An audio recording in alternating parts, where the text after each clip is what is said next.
Hello, Tiny Planet Explorings. How'd I screw that one up? What I meant to say was Tiny Planet Explorers, but I think I momentarily had a brain fart. Fantastic start to the video. When I'm asked what inspires me to make stories and films, I think one of the more unexpected answers is video games. For me, the adventures you go on in video games have been a hugely inspiring thing throughout my life. So today I'm going to be recommending some of my favorites that you may or may not have played. Allow me to present you with games you may not have played that you should totally definitely play. No, that's too long. It needs to be more like games you should play unless you have already played them. In that case, you should play them again. That was even longer. Maybe just games you should totally play. Nice. For a really long time, I've wanted to talk about games that have had some kind of an impact on my life. So here are just a few. First up, we have got Paper Mario: The Thousand-Year Door. It's another one of those Save the Princess dealios, but with some more kind of twists and turns. Mario goes on a quest to find some crystal stars to open a really old door, bada bing, bada boom. That's generally the gist of it. But out of the entire Mario RPG series, it is widely accepted as pretty much the best installment. And for good reason. It's amazing. But that's not why I love it. No. This game genuinely captivated me as a kid when I first played it. It was one of the funniest video games I had ever played. It was the first game to make me ugly laugh. And believe me, you don't want to see me ugly laugh. Ugly laughing being the process where you're gushing like a maniac and you can't control your face. I think it's as well because the humor was so unexpected. You wouldn't really expect a Mario game to be funny because they're always pretty silent. Get to the beginning of the stage, to the flagpole. Not a whole lot of room for jokes there. Oh, but Paper Mario? It also has a bunch of really memorable characters you're gonna meet along the way who all have their own individual stories, and the gameplay itself is just kind of perfect. Paper Mario: Thousand-Year Door. That's a PJ recommendation.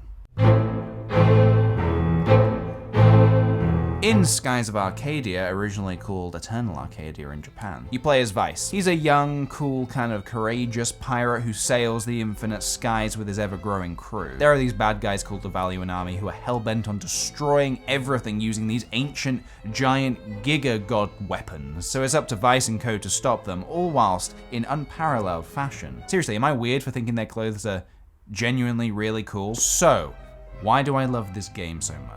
Well, for a start, it's set in the freaking sky, which actually feels incredibly vast. There are so many hidden secrets to find. It has a pretty classic RPG formula with random battles, but because it's set in the sky, you're often bombarded by sky pirates who want to board your ship and kill you. Personally, had never played a game anything like this. I remember I just went into a game shop and I just blind bought it. I didn't know anything about it, but the box art was cool, so I thought, sure, why not? In fact, this isn't even the first copy I bought. I bought it on a different system to start with. I got it first on the Dreamcast, which is where it was originally released. Later, they ported it to the GameCube, which is the superior version. So if you're gonna play it, play this one. I just find it so strange that what could have been an amazing franchise was just swept under the rug, which I just find baffling because I consider it Sega's best game.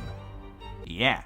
It that good. This was also back in 2002, I think, so Japanese RPGs weren't widely successful over here. It was kind of the Final Fantasies that were the biggest. But hey, I love it, you're gonna love it, the characters are great, it's just... Ninokuni is a much more recent game. In fact, it's for the PS3. It's a fairly simple story about this young boy, Oliver, who is on a quest to save his mother from evil with the help of his friends. Let me just tell you, this game is beautiful. Visually, it's flawless. I bought a PS3 just to play this game. My friend Jamie had it and he was telling me how much I needed to play it, and eventually when I did, I understood why. Essentially, if you took the RPG style of Final Fantasy and the creature training and battling aspects of Pokemon and you give it to Studio Ghibli, this is what you get. The reason I say Studio Ghibli is because when you're playing it, you're gonna feel like you're playing one of their films. In fact, it has animated sequences created by Studio Ghibli for the game, and this amazing score. Ooh, this amazing score by Joe Hisaishi. Ooh. Now don't get me wrong, it wasn't the perfect game, it has its flaws, but I just really admire how much imagination was poured into this. For that reason alone, I would recommend it. I have written so many stories whilst listening to the soundtrack to Ninokuni.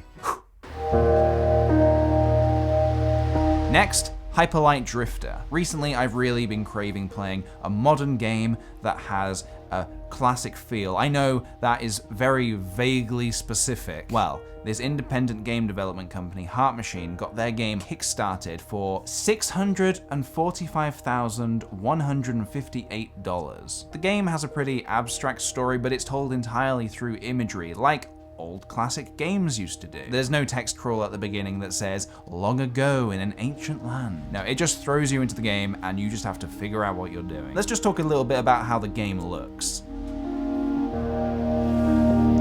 It's beautiful. When you're playing it, you just find yourself stopping and just looking at the scenery. Now, the look of a game isn't everything, I know that. It has to play well. Well, it plays well. Well. That's a lot of wells. The gameplay feels pretty classic. It feels kind of like Zelda. The game really rewards you for looking for secrets and exploring the environment. Difficulty-wise, it's not the hardest game, but it's not also the easiest game, so you're probably gonna die a few times. Or if you're like me, a lot of times. I have nothing physical to show for this because it's a digital game, you can just download it. However, I am waiting on a vinyl of the soundtrack by KickThePj. The soundtrack is so beautiful, I listen to that a lot when I'm writing as well. So I quickly want to give you a backstory on why this game even happened, because I think it's genuinely cool. The creator Alex Preston said that he was inspired to make this game by living with this terrible heart condition, but it was clearly a huge passion project for the guy because you can see how much love is just woven into this game. It's one of those weirdly amazing stories where something so beautiful can come from such a dark and personal place. I'm glad it exists.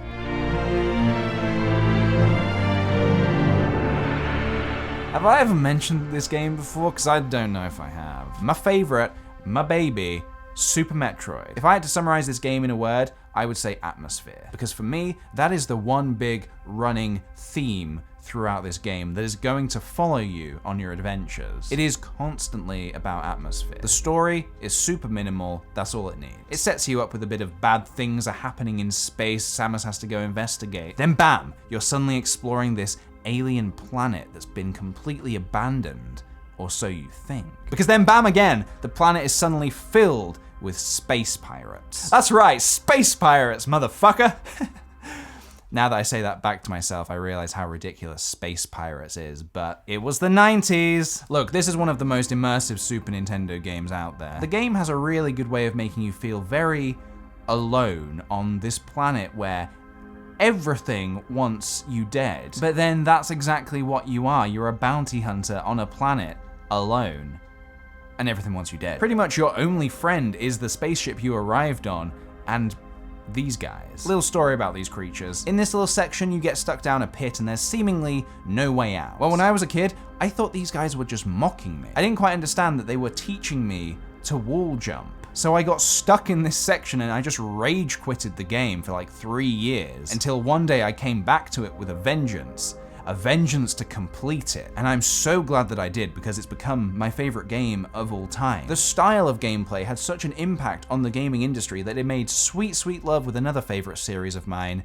Castlevania. And together they birthed an entire new genre of gaming, Metroidvania. I just remember the cartridge came in this huge box, and that's because it came with this monolith of an instruction booklet. Let's just compare that to the Skies of Arcadia instruction booklet. The game was so vast that they knew you were gonna need this. It's got a bunch of information on enemies and where to find secret items, and you didn't have to use it. I would say playing without it was playing on hard mode. I'm pretty sure I own Super Metroid on every device that it's available. So, nerd alert! In fact, I just realized. So there we go. There's a bunch of incredibly inspiring games that I would personally really recommend playing. Let me know if you do, let me know if you already have. Let me know in the comments about games that have inspired you the most. And also, give this video a thumbs up if you enjoyed it. Thank you very much for watching, and you know, this list wouldn't be complete without the best game of all time. That's right, Shaq Fu, baby! That's right, Shaq Fu. Hands down, the best game of all time. The 2D family fighting game, fun for the whole family. You can have a great time playing Shaq, killing meal. You're gonna beat up some lizards, maybe. It's gonna be the best game of your life. Pow, pow, pow, you never get it down. The sequel, Shaq Fu Legend Reborn. It's in development, coming soon, so stay tuned. I might give you the cheat code for that movie.